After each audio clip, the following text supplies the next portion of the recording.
उनके संविधान के अनुसार जो हमारे भाई यहाँ बैठे हैं धरना प्रदर्शन पे, संविधान के अनुसार आप आंदोलन कर रहे हो, तो मैं पूरी जितनी भी हरियाणा की खाप है उनके द्वारा मैं यहाँ भेजा गया हूँ, तो पूरी जितनी भी हरियाणा की खाप है उनकी तरफ से आपका समर्थन है जो आपकी मांग है।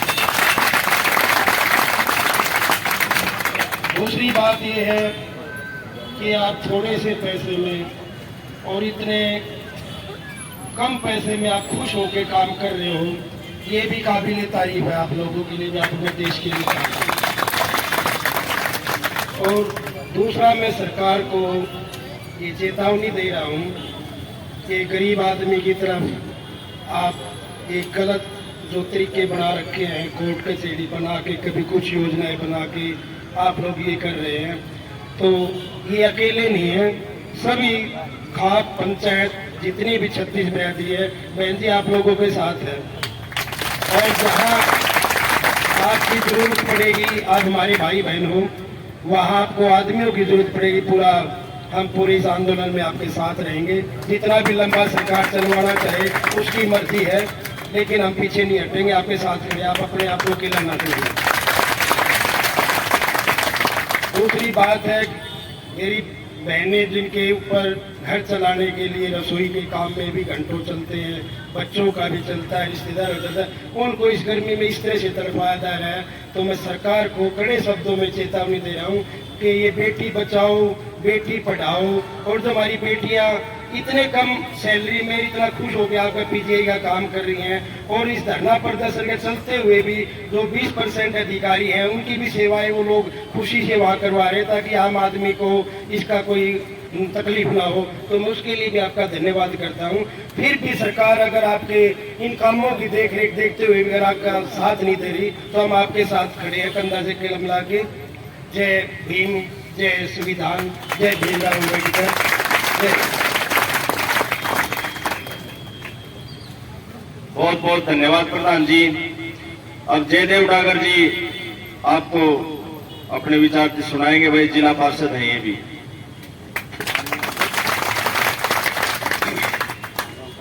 सबसे पहले मैं एक जयकारा दूंगा आप लोगों के हौसले के लिए, और आप सभी ने उसके साथ में हाथ उठा के अपना एक जोश के साथ अपनी हाजिरी उपस्थिति दर्ज करवानी है। सभी कर्मचारी साथियों की आज यहाँ इस संघर्ष की भूमि के ऊपर पहुंचने का जो हमारे को सौभाग्य मिला, और मेरे संघर्षशाली सभी मेरे नौजवान साथियों, मेरी माताएं, मेरे जो उम्र दराज जो मेरे चाचा ताऊ हैं, आप सभी मेरे गांव गवांड से ही निकले हुए हैं। सभी किसान मजदूर के परिवारों से आप जुड़े हुए हैं, और एक किसान मजदूर के परिवार का बेटा होने के नाते जब हमारे को पता चला कि 1 महीने से धूप के अंदर आप अपने हकों के लिए संघर्षरत हैं, तो हमने एक ही बात सोच ली थी कि भाई जब तक धरना चलेगा तब तक आपके साथ हैं जी।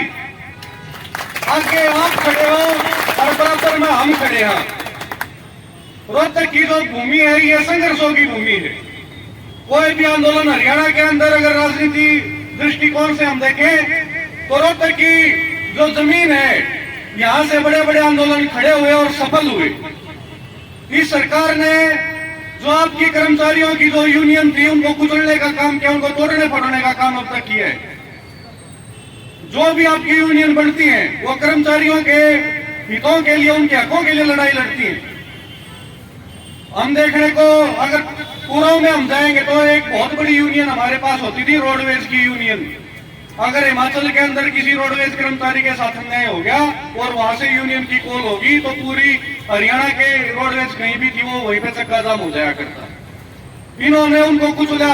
आज के दिन वही रोडवेज यूनियन है कि वो भटक रही है अपने हकों के लिए लड़ाई लड़ने के लिए, वो कमजोर कर दिया उन लोगों को। मेरे को बहुत खुशी हुई 1271 कर्मचारी जो रोहतक पीजीआई से जुड़े हुए हैं और अपनी हकों की लड़ाई के लिए बिना डरे सरकार से अपनी मांग कर रहे हैं। मैं आपके इस हौसले को, आपके इस जज्बे को सलाम करता हूं, और डरने की कोई जरूरत नहीं है जी। आपके साथ आपके बेटे हैं, आपके भाई खड़े हैं। हमने जो जानकारी अब तक मिली भाइयों से, उन्होंने बताया कि मात्र रोहतक पीजीआई के अंदर 1271 कर्मचारी ऐसे हैं जिनको ठेकेदारों के अधीन छोड़ा गया है। सरकार में बैठा कोई मंत्री का कमीशन जाता होगा, प्रशासन में बैठे किसी संतरी का कमीशन जाता होगा, इसीलिए आपके ऊपर अन्याय किया जा रहा है। एक कहा होता है कचरा कटेगा तो सब में बटेगा। कचरा कटने लग रहे हैं, आपकी मेहनत खाने लग रहे हैं और उसको बांट के खाया जा रहा है, इसलिए आपकी आवाज नहीं सुनी जा रही। आप लोगों ने उनको आईना दिखाने का काम किया है और आज मैं विश्वास के साथ कहता हूं आपकी जीत होगी। समय 1 महीना और भी लग जाए, साल भी लग जाए, उठियो मरना, आपकी जीत होगी। लड़ाई ये नहीं है कि भाई हमने हमारी तनख्वाह बता दो, लड़ाई है अपने स्वाभिमान की लड़ाई। जब पूरे हरियाणा के अंदर सरकार ने सभी अनुबंधित कर्मचारी जो ठेकेदारों के साथ थे उनको कौशल के अंदर शामिल कर दिया, तो भाई लोगों का क्या कसूर था 1271 लोगों का, किनको कौशल में शामिल नहीं किया गया। और सरकार कान खोल के सुन ले, सीआईडी या कोई भी मेरा साथी यहाँ पर हो, भाई ये जो आंदोलन है, भाई इन भाइयों का जो आज पसीना टपक रहा है, हम भाई इनकी गैर अगर इनके साथ कहीं भी अन्याय और बर्बरता अगर सरकार करने की कोशिश करेगी, हमारा खून इनके साथ टपकेगा भाई, और किसी करने के साथ करेगा।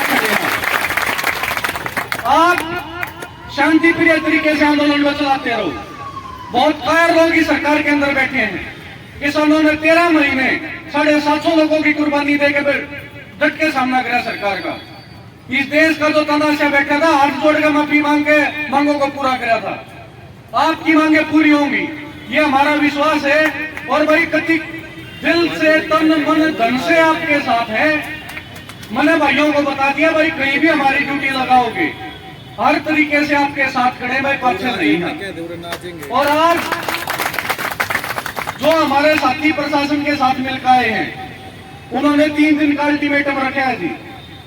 3 दिन में अगर ये सुन के टेबल के ऊपर आके बातचीत करके हमारे को ठोस आश्वासन देते हैं तो ठीक है, और नहीं तो आज ये धरना यहाँ पे है। ये धरना इस सरकार की पोल खोलते हुए गली गली में और शहर की हर नुक्कड़ के ऊपर जाके बताएगा कि किस प्रकार से अन्याय करा जा रहा है।